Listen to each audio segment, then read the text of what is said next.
If the special counsel who's starting this week asks for your testimony, would you give testimony? Oh, I don't even know about the special counsel. That was President Biden dismissing a question about whether he'll cooperate with the special counsel. He says he doesn't know anything about the special counsel. They're investigating his possession of classified documents. The Department of Justice rejected House Judiciary Committee requests for information about the documents. Biden's documents, releasing a statement, quote, disclosures to Congress about active investigations risk jeopardizing those investigations and creating the appearance that Congress may be exerting improper political pressure. AKA, we will stonewall you. Joining us right now is Texas Congressman and member of the House Judiciary Committee, Lance Gooden. Congressman, what are your thoughts on what you're hearing from Justice here? Obviously, you and your colleagues are getting stonewalled, and they're not going to get you any answers to your requests. This is the same Justice Department that had no problem publishing photos of the inside of Mar-a-Lago. Remember, President Biden said this would be the most transparent government ever. And what we're seeing is a Justice Department that is continuing to do his bidding. They're taking up for this president and defending him. And the hypocrisy is not flying on Capitol Hill. We're even seeing anger from Senate Democrats as recently as yesterday. Democrats on the Intelligence Committee are furious that some of the responses that have come from Justice saying we can't show you these documents that were found. We just want to know across the Capitol, what was the damage to national security from what was found at Joe Biden's home? The same questions were asked of President Donald Trump. So why are we not asking the same questions of the Biden administration? Well, that's right. There's also 1,850 boxes of documents at the University of Delaware, the so-called Biden records.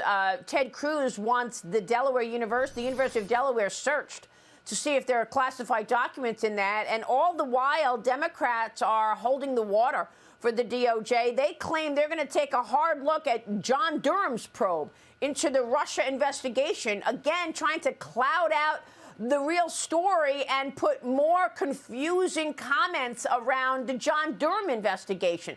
Look, the bottom line is America has gone through this before. We've all watched the Durham and the probe into the Russia collusion story create all these fake headlines, and you and your colleagues were stonewalled. What are you going to do now? How are you going to get to the truth? Americans want accountability. We know all that you're saying. Do you have any power at all to actually hold them to account?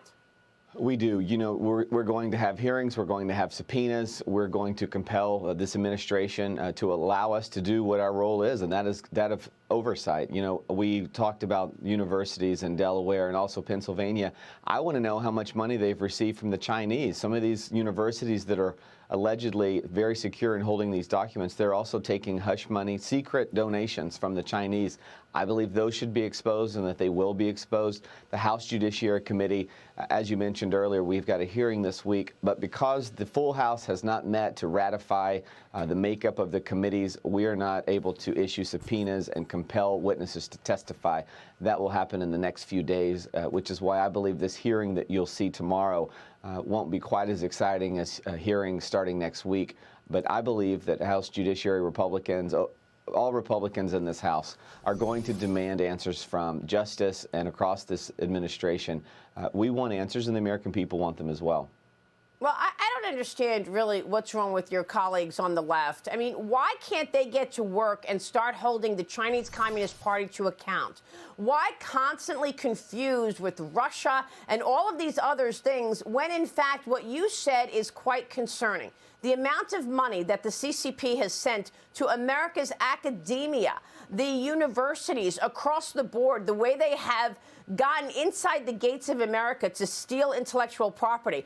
I mean, are your colleagues getting paid by China too? I don't know. It's crazy. You know, when Donald Trump was president, they were so furious about all of the things they were alleging, which ended up being proven untrue with ties to Russia. But the fact that the Chinese have so much influence in our colleges and universities and with government officials, and that Democrats don't even want to talk about it, is totally crazy to me. There was a time when they would have been outraged. If Donald Trump were president today and these allegations were being made, they'd be demanding investigations and special counsels. But we can't even get cooperation from them to allow us to do proper oversight and get answers to very important questions that the American people want answered. This is all just stunning. On top of the dereliction of duty underway at the southern border, Texas Department of Safety and Border Patrol addressing a group of illegal migrants in Mission, Texas yesterday. The group tried to disguise themselves as cyclists. They were making believe they were on their bicycles. Officials saying that they came across on rafts dressed like this with bike helmets. Congressman, I know that your committee, the Judiciary Committee, is holding that first border hearing tomorrow. Tell us what we can expect from this border hearing tomorrow. So tomorrow, Republicans have invited county officials, government officials from the state border between Texas and Mexico. Democrats have invited the county judge from El Paso County. We'll hear from them, officials on the ground. As I said earlier, you're not going to hear from administration officials until the committee membership has been ratified by the full House this week, and we are able to issue those subpoenas and to actually compel the administration to produce documents. But tomorrow, you'll hear confirmation from officials on the ground of what we've been talking about for the last year and a half, about the invasion of migrants, about the unprecedented amounts of fentanyl pouring across this border. If Joe Biden were a private citizen, he'd be charged with manslaughter. And what this president has allowed to happen at our southern border is truly unconscionable. And unfortunately, we've got a lot to talk about starting tomorrow in that first hearing.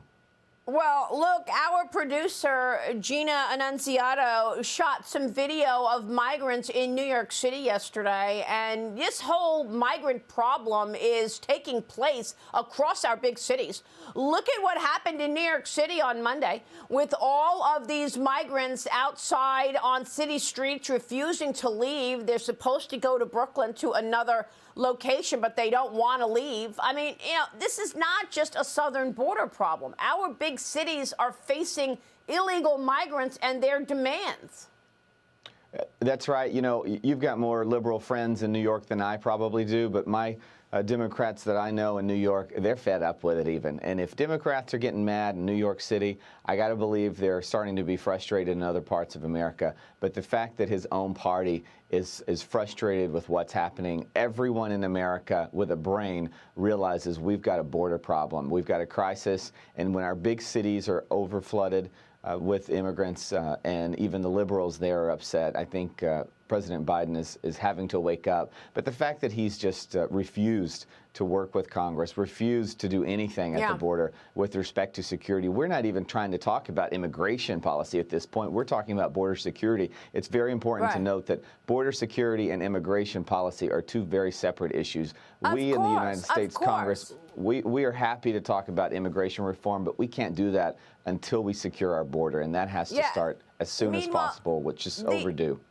The insurance companies won't even insure certain cars because of the TikTok threat. State Farm and Progressive say they refuse to insure certain Kia and Hyundai models, blaming a TikTok challenge that encourages and teaches easy ways for people to steal the cars. Okay, so there's that other issue on TikTok. In Milwaukee, Wisconsin, 58% of auto thefts are either Kias or Hyundais. Because it's nearly half of the Grand Rapids, Michigan. I don't know what the Judiciary Committee can do about that, but we're getting GM earnings out right now. The stock is trading up. We want to get to Cheryl on that. But, Congressman, you've got a lot on your plate. We're going to be watching your work. Thank you, sir. Thank you.